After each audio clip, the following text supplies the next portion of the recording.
हे मी गेले, अंगावर एक कपडा नव्हता, आडवं पडलं होतं माझं, तसंच तुडवत होते अजून तसं. आम्ही भाऊ जाऊन तरी आम्हाला तसंच तुडवत होतं आणि आम्हाला शिव्या देतो. मला मारायला गौरव आलाय त्याने काय म्हणलं 10 मिनिटात इथं यायचं, नाही तर टेरेसवरनं ढकलून देतो. आई वडील चुलते आत्या ते सगळ्यांनी त्यांनीच केलेले. मग आम्ही त्याला खाली उतरून घेऊन येत होतो, तर त्याला उचलून सुद्धा न्यायचा नाही, त्याला फरफटतच न्यायचं असं त्यांची मागणी होती. पोलिसांना पण ऐकलं नाही. पुरुष तर मारत होतेच, महिला पण महिला पण मारत होती. एकच शब्द बोले, अम्मा पाणी पाच. म्हटलं एवढं लांब कशाला गेलता? अम्मा मला फसवलं. फोन ते म्हणला का मॅसेज म्हणला, मला बोलवलं नाही, काहीच झालं. लगेच माझं पोरगं गेलं. मग असंच त्या पोरांना त्यांना घडायला पाहिजे. जसं आमचं पोरगं झालं ना, तसं अवस्था त्याचं पण व्हायला पाहिजे. हेच अपेक्षा आम्हाला, त्याला फाशी भेटायला पाहिजे. पुणे शहरात गुन्हेगारीने उच्च पातळी गाठलेली पाहायला मिळते. खरं तर गुन्हेगारीच्या इतक्या घटना पुणे शहरामधून समोर येत आहेत. त्यातच आणखी एक घटना घडली आणि या घटनेमुळे संपूर्ण पुणे जिल्ह्यामध्ये खळबळ उडालेली पाहायला मिळते. एका 23 वर्षीय युवकाची हत्या करण्यात आली आहे. हत्या कुणी केली तर एका मुलीच्या कुटुंबियांनी ही हत्या केली. इतकं मारलं, जवळपास 2 तास या तरुणाला मारहाण होत होती आणि या सगळ्या मारहाणीमध्ये त्याचा मृत्यू झाला. विशेष म्हणजे त्याला केवळ मारून हे लोक शांत बसले नाहीत, तर मारल्याच्या नंतर त्याच्या आईला सुद्धा फोन केला. आईला फोन करून तुमचा मुलगा घेऊन जा, नाहीतर टेरेसवरून फेकून देऊ, अशा पद्धतीची धमकी देण्यात आली. त्यानंतर घाबरलेलं संपूर्ण कुटुंब या घटनास्थळावरती पोहोचलं. हे सगळं कुठे घडलं होतं तर अतिशय सुसंस्कृत समजल्या जाणाऱ्या कोथरूडच्या परिसरात हे सगळं घडलेलं होतं. त्या ठिकाणी जेव्हा हे कुटुंब पोहोचलं, त्यांचा मुलगा त्यांच्या समोर निर्वस्त्र होता, रक्ताच्या धारोळ्यात पडलेला होता, शेवटचे श्वास घेत होता. असं असताना सुद्धा या मुलाच्या आईला, त्याच्या बहिणीला धमक्या दिल्या जात होत्या. तिथे सुद्धा त्यांच्या समोर सुद्धा या मुलाला मारहाण होत होती आणि अर्थात रुग्णालयात नेण्यापूर्वीच त्याचा मृत्यू झालेला पाहायला मिळतोय. नागेश जाधव असं या मुलाचं नाव आहे आणि नागेश हा खरं तर पुण्यातल्या गोखलेनगर भागामध्ये जी वडारवाडी आहे त्या वस्तीमध्ये तो राहायला आहे आणि अतिशय निर्घृण पद्धतीने त्याची हत्या करण्यात आली आहे. नेमकं त्याच्याबरोबर काय काय घडले होतं हे त्याच्या कुटुंबियांकडून जाणून घेणार आहोत. मी आता त्याच्या घरी आलेली आहे. माझ्याबरोबर त्याचं संपूर्ण कुटुंब आहे. आपण खरं तर या पूर्ण कुटुंबाशी बोलायचा प्रयत्न करणार आहोत. सगळ्यात पहिल्यांदा आपण आईशी बोलूया. अर्थातच आईनं हे जे काही आहे ते स्वतःच्या डोळ्यांनी पाहिलेलं आहे. जेव्हा नागेश इथून गेला, तो इथून घरातून गेलेला होता का? तुम्हाला काही सांगून गेला होता जायच्या आधी? नाही सांगितलं, काय नाही सांगितलं, गपचिप निघालं गेलं. किती वाजता गेला होता? 7:30 वाजता. आणि मग तुम्हाला फोन कधी आला त्यानंतर? 7:15 का 8:20 का 8:30 पर्यंत एवढ्या हिशोबात आलंय. म्हणजे तब्बल 1 तास जवळपास त्याला मारहाण होती. हा, तुम्ही तिथे गेल्यानंतर काय पाहिलं? तुम्ही कोण कोण तिथे गेलेला होता? हे मी गेले, अंगावर एक कपडा नव्हता, आडवं पडलं होतं माझं, तसंच तुडवत होते अजून तसं. आम्ही भाऊ जाऊन तरी आम्हाला तसंच तुडवत होते आणि आम्हाला शिव्या देतो. मला मारायला गौरव आलाय त्याने. किती लोक होते? त्या बघा, 5-6 बाया होते, 10-12 15 असन का 20 असन सगळं पुरुष लोक होते. का त्या पोरांना तर कोणाला मोजू मी? माझ्या पोराला बघून मी गप झाले. तुम्हाला जेव्हा फोन केला, हा फोन नागेशच्याच फोनवरून तुम्हाला आला होता आणि काय म्हटले होते? त्यांनी काय म्हणलं 10 मिनिटात इथं यायचं, नाही तर टेरेसवरनं ढकलून देतो, एवढं बोललं. तिथं गेल्यानंतर माझं तिथून ओढत नेला. तिथं टेरेस दाखवतंय, खाली बघा तुमचं पोरगे तर प्यायला आलतं आणि इथून उडी मारलं म्हणून असं आम्ही चौकीत सांगणार, असं बोलला मला. आणि शिव्या दिला, तुझ्या पुरीला आणून दे, तू ये, असं म्हणून. हे सगळं कोणी केलं आणि मुलीच्या वडिलांनी केलं? हा, वडिलांनी, आई वडील चुलते आत्या ते सगळ्यांनी त्यांनीच केलेलं आहे. हा जो मेसेज केला असं म्हटलं जात आहे की मेसेज करून त्याला बोलवलेलं होतं, हा मेसेज त्या मुलीने केला की तिच्या घरच्यांनी केला याविषयी काय सांगू शकतो? त्या मुलीचं मोबाईल म्हणला तर त्यांनी कोणी केला तर मला काय माहिती. आता माझ्या मुलाचं मोबाईल पण माझ्याकडं आहे, त्यांच्याकडंच आहे. मग ते आम्हाला कसं कळणार कसं गेलंय? आणि ते काय मला सांगितलं नाही. अजूनही मोबाईल तुम्हाला दिलेला मिळालेला नाहीये. पोलिसांनी जप्त तरी केलाय? नाही दिलं, नाही, त्यांच्याकडेच. मारहाण करून त्याच्या गळ्यातली चेन काढून घेतलेली आहेत, कानातली बाली काढून घेतले, त्याचा मोबाईल काढून घेतले. मोबाईलची मागणी केली असता मोबाईल देणार नाही, आम्ही त्याच्यामध्ये सगळं चेक करणार आहोत म्हणे की मेसेजेस वगैरे काय त्यांनी पहिले पाठवलेत का, ह्यांचं काय झालंय का. आम्ही त्याला मोबाईल मागितला होता, त्यांनी काय आम्हाला मोबाईल दिला नाही. पोलिसांनी नाही, मुलीच्या घरच्यांनी मोबाईल वगैरे दिला नाही. त्याला एवढी मारहाण केली तरी आम्ही त्यांच्याशी काही वाईट वक्त काहीच एक शब्द बोललेला नाही. त्यांनी शिवीगाळ केलेली आहे आम्हाला. आणि गेलेले इथून लोक फक्त 2 लेडीज आणि 2 लहान मुलं. काय आता ते एकदम 15-20 लोक आणि हे 4 जण काय करणार, ह्यांनाही मारतील या भीतीने आम्ही उलटं सुलटं काही त्यांना बोललेलं नाही आहे. त्यांचंच म्हणणं असं की त्याला निवस्त्र मारलेलं आहे, निवस्त्रच इथून तुम्ही न्यायचं आहे. तुम्ही जर इथून नेलं नाही तर आम्ही गच्चीवरनं त्याला ढकलून देऊ आणि असं सांगू पोलिसांना की आमच्या गच्चीवरती प्यायला आलता आणि नशेत पडलाय म्हणून. मग आम्ही त्याला खाली उतरून घेऊन येत होतो तर त्याला उचलून सुद्धा न्यायचा नाही, त्याला फरफटतच न्यायचं असं त्यांची मागणी होती. काय तरी आम्ही त्याच्या खांदे दोन्ही शोल्डर धरून आणत होतो. 2 पोलीस तिथं आले. पोलिसांनी म्हणे असे निर्वस्त्र नेऊ नका, तर त्यांच्या आम्ही अंगावरती मुलीची ओढणी टाकली. ती ओढणी सुद्धा त्या मुलीच्या आईने काढून घेऊन अक्षरशः त्याला त्या अवस्थेत पण लाताबुक्क्या मारत होते आणि गेलेल्या या 2 महिलांनाही मारहाण करत होते ते लोक. पोलीस कसे काय आले? पोलिसांना कोणी बोलवलं? आम्हाला माहित नाही ना आम्हाला ते काहीच कसं नाही. काय. लोकं आलते पण त्यांना सुद्धा ते ऐकलं नाही. फक्त माझं वडणी माझ्या पोराला गुंडाळायचं नाही. पोलीस म्हणलं राहून द्या. ते पोलिसला म्हणतोय असं याच्यामध्ये जर खाली घेऊन गेलं तर ठीक नाही, तर मी टेरेसवरून उडी मारन. त्याला पोलिसला म्हणली ती बाई. दिले पोलीस. पोलिसांना वन दबाव टाकायचा प्रयत्न. हा मुलीच्या आईने मुलीच्या आई ऐकलं नाही, त्यांना सुद्धा ऐकलं नाही, पोलिसला पण ऐकलं नाही. म्हणजे पुरुष तर मारत होतेच, महिला पण मारत महिला पण मारत होती. मुलीच्या आई पण खूप मारत होती. तेच लाता घालत होती. माझं पोरगा आडवं पडलाय तरी तसंच मारत होते त्यांनी. तुम्ही गेलात तेव्हा तुमचं नागेशशी काही बोलणं झालं होतं? नाही तिथं काय नाही बोलणं झालं. तसंच उचललं, तसंच आणलं त्याच अवस्थेमध्ये होता तो. ॲम्ब्युलन्स मध्ये. थोडं तिथं थोडं ते म्हणजे हा बघण्यासारखं नव्हतं, हा बोलण्यासारखं नव्हतं. असंच करत होता, काय नाही. मग तिथून तसंच गाडीवरून आणलं ना. हे एकच शब्द बोले, अम्मा पाणी पाच. मग म्हटलं आता नाही पाणी, मी नंतर देते. थोडं पाणी पाजलं. म्हटलं एवढं लांब कशाला गेलता? अम्मा मला फसवलं. फोन ते म्हणला का मॅसेज म्हणला, मला बोलवलं. मग मला सांगायचं होतं, नाही लगेच येऊ म्हणून गेलो तसंच. एवढंच बोलला. त्यानंतर गप्पच झाला ते.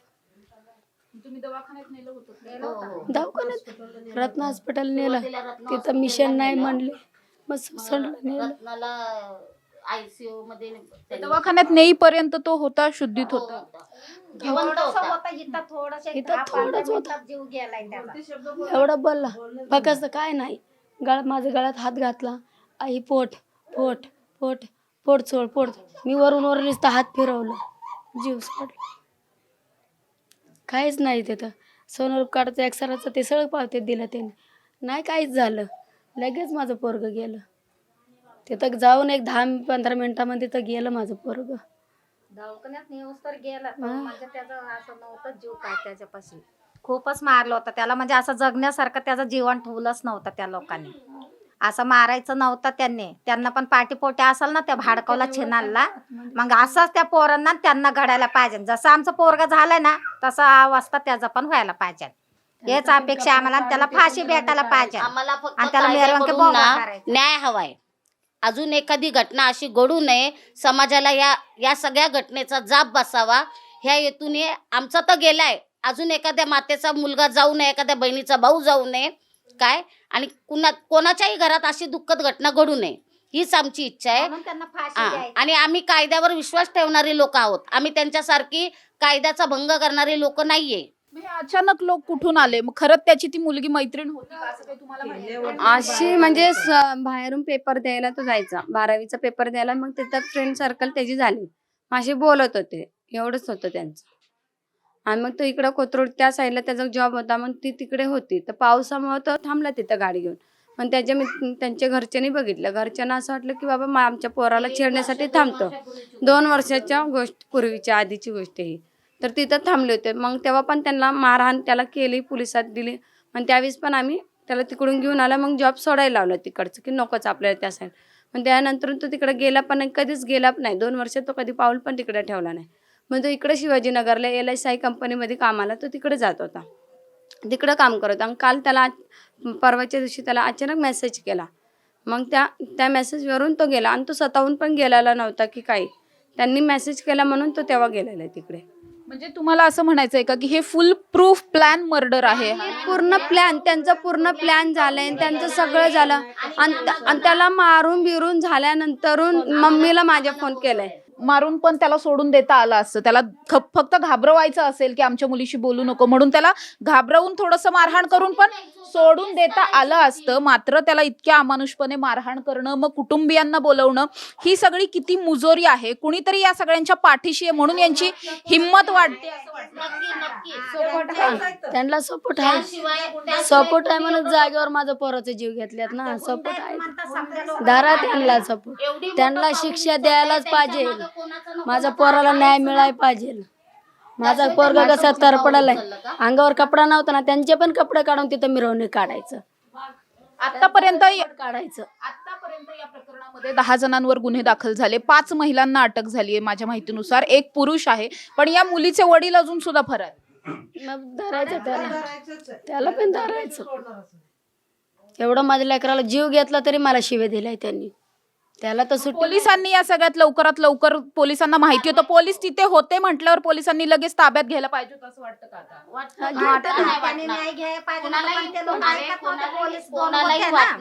त्यावेळेला पोलिसांपाशी पण तेवढं ताकद पाहिजे नव्हतं. आमच्या समोर तुम्ही असं का करता म्हणून त्याचा न्याय कोणी पोलिसांनी घ्यायला पाहिजे नव्हता. त्यांना सुद्धा हे महिला आणि ते पुरुष ऐकले नाही.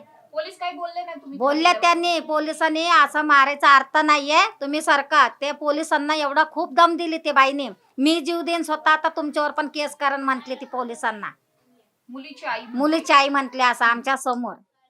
तेव्हा ते पोलिस गप ते महिलांकडे तोंड बघत उभं राहिला असंच, आणि आम्ही ते पोराला तसंच घेऊन आला हातात वडत.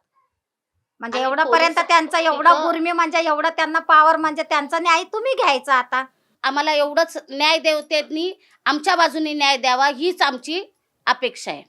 जेणेकरून आमच्यापैकी कुणीतरी संताप होऊन तसंच कृत्य करायला मागू नये त्यांच्यावरती, आणि अजून एक घटना घडू नये ह्यासाठी फक्त आम्हाला फक्त न्याय द्या, त्यांना फाशीची शिक्षा द्या, एवढंच आमची मागणी आहे, बाकी काही नाही. आई म्हणून काय तुम्ही मागणी करताय आता पोलिसांकडे? पोलिसांकडनं माझ्या पोराला कसं कपडे काढून, त्यांचे पण कपडे काढून, त्यांना पण सगळे करून त्यांना फाशी द्यायचं. माझा पोराचा जीव गेला ना, त्यांचा पण जीव घ्यायचा, फाशी द्यायचा त्यांना. मॅडम, बीडमध्ये कसं संतोष देशमुखचं हत्या झाली आहे, तसं सेम पद्धतीने इथं हत्या झाली आहे. तो नागेश जाधव आमचा मुलगा, काही केलं, त्याला एक मेसेज आला त्याच्याच मोबाईलवरून, मुलीच्या मोबाईलवरून मेसेज आला, हा मुलगा गेला तिकडे, आणि त्याला गेला म्हणून याला सगळे पकडले, 30 ते 40 जण पकडले. गेले 8 ते 9 वाजेपर्यंत, गेले 1 तास त्याला 15 ते 20 जण मारत होते त्याला. म्हणजे कोण दारू, म्हणजे त्याला कोणतरी, असं वाटतं आम्हाला कोणतरी असं कळलं की त्याला दारू पण पाजलेलं आहे, दारू पाजतोय, आणि कोण बॅट मारतोय, कोण हॉकीने मारतोय, कोण ते सळीने मारतोय. खूप आधी पण मॅडम धमक्या वगैरे येऊन गेल्या त्याला, धमक्या वगैरे येऊन गेला. 1 वर्षापूर्वी पण त्यांना असंच अमानुषपणे मारलं होतं त्याला. आणि आता परत राग कशासाठी म्हणजे मॅडम कसं माहिती आहे का, मुलीचं हे होतं त्याचं, मुलीचं म्हणजे ती मुलगी सारखं फोन वगैरे करायची त्याला, मग तो असंच सहज भेटायला गेला होता. मग सगळं भेटायला गेला होता, हां, मुलीशी बोलण्याचा राग होता, बाकी त्याचा काहीच असं हेतू नव्हता की जाऊन. आणि सगळं त्यांचं फुल प्लॅनिंग होतं की याला बोलून घेणं आणि मारणं म्हणजे पहिल्या मजल्यावरून 6व्या मजल्यापर्यंत, टेरेसपर्यंत त्याला मारत होतं 1 तासपणे. तो मुलगा पाणी मागतोय, पाणी देत नाही त्याला, आई जातीये, आईला पण ते उलटं सुलटं काही बोलतात ते. आणि आमचे 3 पोरं गेले, कार्यकर्ते गेले, त्या पोरांना पण उलट सुलट, तुम्ही जावा नाही तर तुम्हाला पण मारेल, ही त्यांची धमकी. ह्याच्या पाठीमागे कोणतरी असेल ना, आता आम्ही सांगू शकत नाही तिथं काय झालं काय नाही असं. नाही, आम्हाला सकारात्मक वाटतंय. फक्त एक फरार आहे त्याचे वडील सुनील शिंदे म्हणून, बाकी 9 जण अटक आहेत, 1 जण राहिलेला आहे. फक्त आमची एवढीच मागणी आहे की आमच्या जसं मुलाला मारलंय ना, तसं त्यांना पण काहीतरी शिक्षा द्या, फाशीची शिक्षा द्या त्यांना, अशी आमची मागणी आहे. नक्कीच आपण बघतोय अतिशय खरं तर अमानुष पद्धतीनं नागेश जाधव याची हत्या करण्यात आलेली आहे. 23 वर्षाचा तरुण होता. कारण एवढंच होतं की मुलीशी बोलत होता आणि ते कुठेतरी मुलीच्या घरच्यांना आवडत नव्हतं, त्यामुळे त्याला मेसेज करून त्या ठिकाणी बोलवण्यात आलं, त्याला मारहाण करण्यात आली. जवळपास 1 तास त्याला बेदम मारहाण होत होती. 1 तासाच्या नंतर त्याच्या फॅमिलीला तिथे बोलवलं, त्याच्या आईला बोलवलं, आईच्या समोर सुद्धा मारहाण झाली. इव्हन आरोप असा सुद्धा केला जातोय की पोलिसांसमोर सुद्धा मारहाण झाली. आली आणि इतकं सगळं झालेलं असताना आता जेव्हा नागेशचा या सगळ्यामध्ये बळी गेलेला आहे, 2 दिवसांपूर्वी भरलेलं घर आपण बघतोय, 2 दिवसांपूर्वी याच घरात नागेश सुद्धा होता, मात्र आज नागेश आपल्यामध्ये नाहीये, नागेश या कुटुंबाबरोबर नाहीये. त्यामुळे संपूर्ण कुटुंब जे आहे ते प्रचंड खरं तर उद्ध्वस्त झालंय असं आपण म्हणू शकतो. कारण घरचा एकुलता एक मुलगा होता, एकच बहीण, 2 बहिणी आहेत फक्त नागेशला. तो एकुलता एक होता, घरातला कमवता पुरुष होता आणि तो आता या सगळ्यामध्ये गेलेला आहे. त्यामुळे आम्हाला या प्रकरणामध्ये न्याय हवाय. जितक्या अमानुष पद्धतीनं त्याला मारहाण झाली, म्हणजे केवळ त्याला संपवायचं नव्हतं तर दहशत माजवायची होती. म्हणजे 2 प्रकारे गुन्हेगारीची कृत्य केली जातात. एक असतं ज्यामध्ये एखादी बंदुकीची गोळी मारली तरी समोरचा माणूस संपतो, मात्र हालहाल करून मारणं ही अतिशय राक्षसी अशी मानसिकता असते. तशा पद्धतीनं नागेशला मारहाण करण्यात आली, हाल करून त्याला संपवण्यात आलं. आणि या सगळ्यामधले जे आरोपी आहेत, काही आरोपी अटकेत आहेत, मात्र मुख्य एक आरोपी जे या मुलीचे वडील आहेत ते अजून सुद्धा फरार असलेलं पाहायला मिळतात. त्यामुळे लवकरात लवकर आरोपींना अटक करून त्यांच्यावर तात्काळ कायदेशीर कारवाई झाली पाहिजे. अटक तर झालीच पाहिजे, मात्र कोर्टाच्या सगळ्या प्रोसिजर नंतर त्यांना कडक शिक्षा सुनावली पाहिजे अशी मागणी जी आहे ती कुटुंबियांकडून केली जाते. जर आम्हाला पोलिसांकडून योग्य पद्धतीनं न्याय मिळाला नाही किंवा तपास तशा पद्धतीनं जर झाला नाही तर मात्र आम्ही सगळे मिळून आमरण उपोषण करू अशा पद्धतीचा इशारा सुद्धा देण्यात आलाय. त्यामुळे आता या प्रकरणामध्ये कोथरूड पोलीस नेमकं कशा पद्धतीनं तपास करतायत आणि जे आरोपी आत्ता फरार आहेत हे आरोपी नेमके कधी अटकेत येतात हे पाहणं महत्त्वाचं असणार आहे. कॅमेरा पर्सन निलेशसह समृद्धी जाधव, टॉप न्यूज मराठी, पुणे. तुमची car, electric panel, data server आगीपासून सुरक्षित आहे का? नाही? मग आजच बसवा F protect temperature activated fire suppression device. यामध्ये आहे eco friendly non toxic pressurised liquid, जे आग लागल्यास क्षणार्धात ॲक्टिवेट होऊन आगीवरती मिळवते नियंत्रण. बसवण्यास अतिशय सोपे आणि सुटसुटीत टेकालिपचे एक दर्जेदार उत्पादन एफ प्रोटेक्ट.